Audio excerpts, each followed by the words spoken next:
ఇక మీకు BJP MLA ఉన్నాడు, ఆయన ఇంకా గొప్పగా ఉన్నాడు. అసెంబ్లీలో చూస్తుంటే మాకు ఆశ్చర్యంగా ఉంది ఆయన చూస్తుంటే.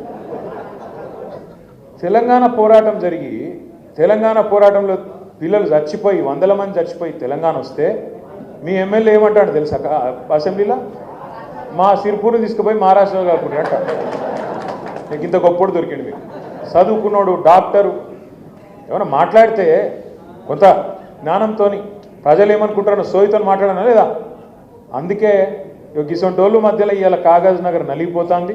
మీరు దయచేసి నేను మిమ్మల్ని ప్రార్థించేది, మీ మనోవేదన మొత్తం అర్థమైంది నాకు. మీ మనసులో ఉన్న మాట నాకు అర్థమైంది. దానిలో ఏం అర్థం కాకుండా ఉండడానికి ఏం లేదు. కుల్లా సాఫ్ చెప్పింది మీరు. ఇక ఫలానా ఆయన ఇట్లున్నాడు, ఇంతకుముందు మమ్మల్ని ఇట్లా సతాయించుండు, అంతా మొత్తం నా నెత్తికెక్కింది. నాకు అర్థం కాలేదని మీరు అనుకోకూడదు. కాకపోతే నాకు ఒక బాస్ ఉన్నాడు కదా సార్కు నేను మొత్తం చెప్పాలి. చెప్పిట్లా మనోళ్ళు 400 కిలోమీటర్కి వెళ్ళి వచ్చిర్రు, ఇంత చెప్పిర్రు డీటెయిల్గా. మా వరలక్ష్మక్క కూడా చెప్పింది, ఇవన్నీ చెప్తా. చెప్పి నేను మీ అందరికీ రిక్వెస్ట్ చేసేది మళ్ళీ ఒకటి, ఇవాళ రాజకీయాల్లో మనం గుర్తుపెట్టుకోవాల్సింది ఒకటే, ప్రజాసేవ చేయాలనే కాంక్షతోని ఒక్కొక్కలం ఇవాళ ఒక్కొక్క పార్టీలో చేరినాక కాకపోతే ప్రజలు దయదలిస్తే, ప్రజలు అవకాశం ఇస్తే తప్పకుండా ప్రజలకు సేవ చేసే భాగ్యం మనకు దక్కుతుంది. 10 ఏళ్ళు ప్రజలు మనకు అవకాశం ఇచ్చింది, ప్రభుత్వాన్ని నడుపుమన్నారు. సరే, ఇవాళ కారణం ఏదైనప్పటికీ కాంగ్రెస్కు 5 ఏళ్ళు నడుపుమని అవకాశం ఇచ్చింది. వాళ్ళు సంవత్సరం లోపలనే అడ్డం పట్టట్టు పరిస్థితి తెచ్చుకున్నారు.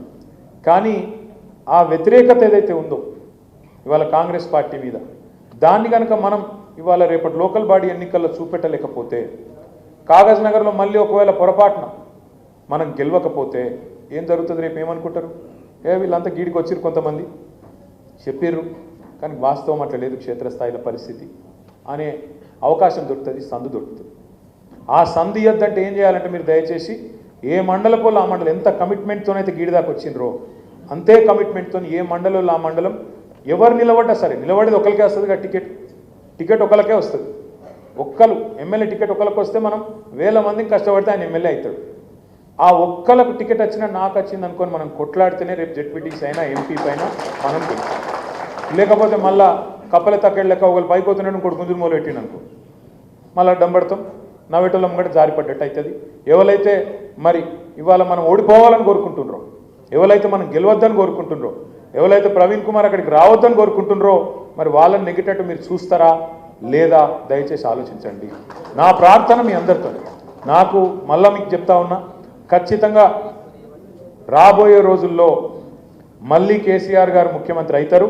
ప్రవీణ్ కుమార్ గారు కూడా ఉన్నతమైన స్థాయిలో, మీకు అత్యంత ఉన్నతమైన స్థాయిలో మీకు తప్పకుండా సేవలు అందిస్తారు. మీరు కాకపోతే ఇక్కడికి వచ్చి చూపెట్టిన కమిట్మెంటు స్ఫూర్తి ఏదైతుందో, రేపు మీరు స్థానిక సంస్థల ఎన్నికల్లో అన్న నాయకత్వంలో కూర్చోండి, మంచిగా బ్రహ్మాండంగా కమిటీలు వేసుకొని అదే పర్ఫార్మెన్స్, ఈ జోషు, ఈ కథ ఇప్పుడు నా మీద చూపెట్టిన ఏదైతే ఉన్నదో ఆవేశం అంతా ఆగబట్టుకున్న ఆవేశం అంతా అవుతుంది. రాత్రంతా నిద్రలేనట్టుంది, అందుకే కొద్దిగా ఆవేశం కూడా ఉంది. నేను మీ అందరితో ఇంకొకటి, మీరు పోయే ముందు మన క్యాంటీన్లోనే అందరు దయచేసి భోజనం చేసుకోవాలి. నేను కూడా వస్తాను, మా వికారాబాద్ సోదరులు కూడా ఉన్నారు, వాళ్ళని పంపించి వస్తా. నేను కూడా వచ్చి మీతో పాటు భోజనం చేస్తా, తర్వాతనే పోతున్నాను.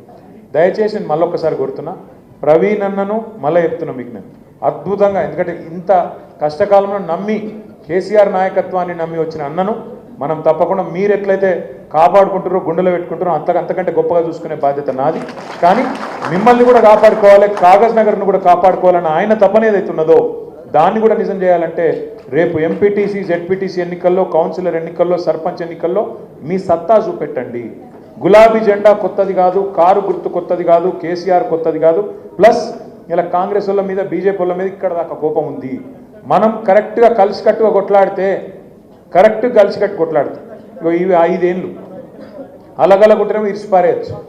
ఇట్లా ఒక్కసారి పిడికిలు బిగిస్తే గట్టిగా గుద్దితే కాంగ్రెస్ వాడు, బీజేపీ వాడు కాగజ్ నగర్లో మాయమవుతారు.